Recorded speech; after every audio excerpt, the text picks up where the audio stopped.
আজকের ভিডিওতে আমরা হচ্ছে দুইটা ডিফারেন্ট ফাংশন সম্পর্কে জানি। প্রথমটা হচ্ছে আমাদের স্ট্যান্ডার্ড লাইব্রেরি ফাংশন এবং সেকেন্ডটা হচ্ছে আমাদের লিমিট ফাংশন।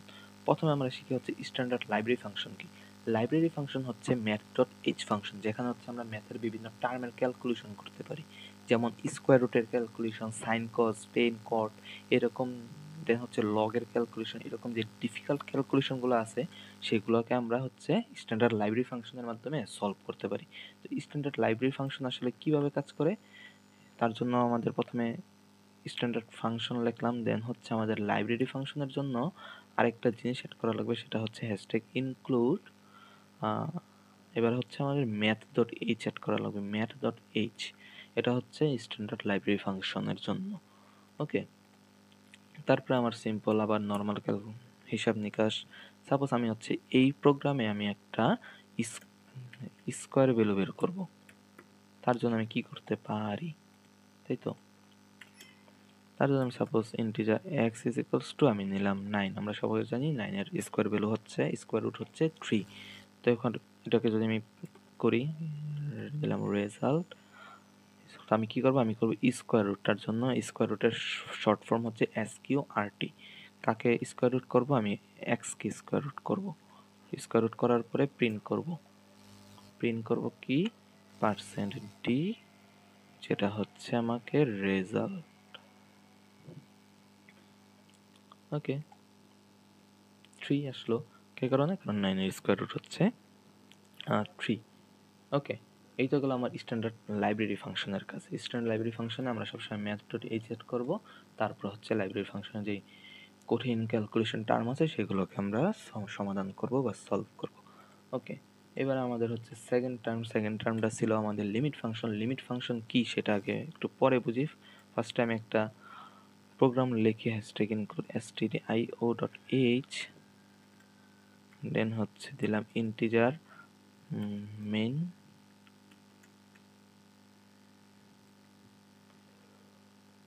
ওকে ওয়েট, ইন্টিজার মেইন লাস্টে হচ্ছে রিটার্ন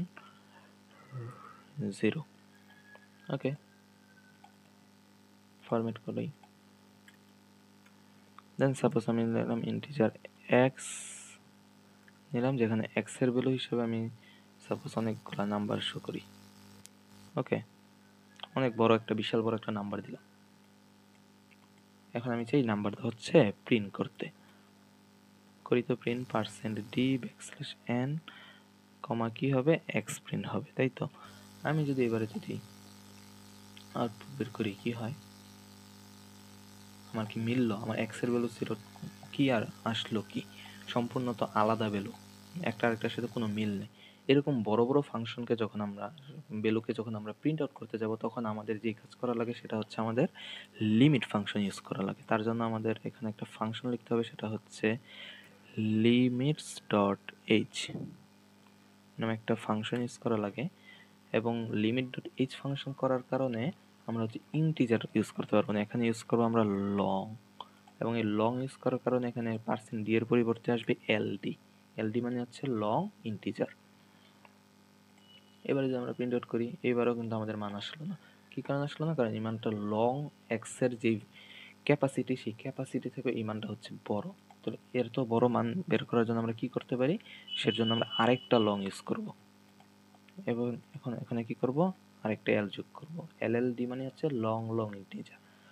এবারে যদি আমরা প্রিন্ট আউট করি, এবারে কিন্তু আমাদের আসলো 28893289302320232। ওকে, তার মানে আমরা হচ্ছে আমাদের যখন ক্যাপাসিটির বাইরে বড় বড় ভ্যালু নিয়ে কাজ করা লাগবে, তখন হচ্ছে আমরা লিমিট ফাংশন ইউজ করব, এবং মান যত বড় হবে তত বেশি লং ইউজ করার মাধ্যমে আমরা আমাদের আউটপুট হিসাবে কাঙ্ক্ষিত যে মানটা সেটা হচ্ছে প্রিন্ট আউট করতে পারবো।